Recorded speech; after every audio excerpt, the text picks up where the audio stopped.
Adult Child Abuse of the Scapegoats by Gail Meyers. Toxic families are closed systems. Mine gave all of the typical toxic responses for breaking the unwritten family rule of going to therapy. The therapists are crazier than the patients. You should not air your dirty laundry. They guess they never needed therapy because they are strong enough to handle their own problems. All of this is rubbish. You do need to find the right therapist, but when you do, extraordinary healing can take place. My childhood sexual abuse therapist undoubtedly saved my life. However, just like any abuser, narcissistic mothers do not appreciate it when your confidence begins to grow. You receive validation. Responsibility for the abuse is placed squarely with the abuser. You begin setting healthy boundaries or seeing through their manipulation. So, be warned. During my sexual abuse therapy in the 1980s, the inner child was often discussed. However, I joked that while searching for my inner child, I must have bumped into my inner bitch, because that is what I was so often called when I first started setting boundaries. Several months into my therapy, I decided to tell my mother of my childhood sexual abuse.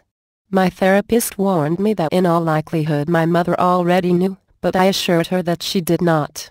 She could not have known, or she surely would have done something to protect me.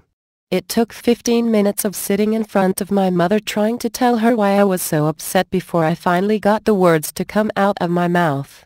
She looked shocked, but then there was a reason. My brother and I called her Scarlett O'Hara. She said she believed me, but looking back I realized all she was worried about was whether I had told anyone else. She was especially concerned as to whether I told my grandmother. I drove the 2 hours to where my mother and stepfather had moved after my brother and I moved out of the house. It was a sudden move that only made sense to me years later.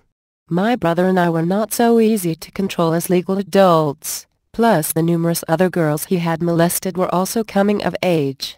Nearly a year after telling my mother of the sexual abuse, my mother was still living with a pedophile. She was telling me she was planning her escape, even though I offered her a place to stay the night I told her. Then one night I picked up the telephone to hear my brother hysterically crying on the other end. He received a letter from our mother which also enclosed a note from our narcissistic sister.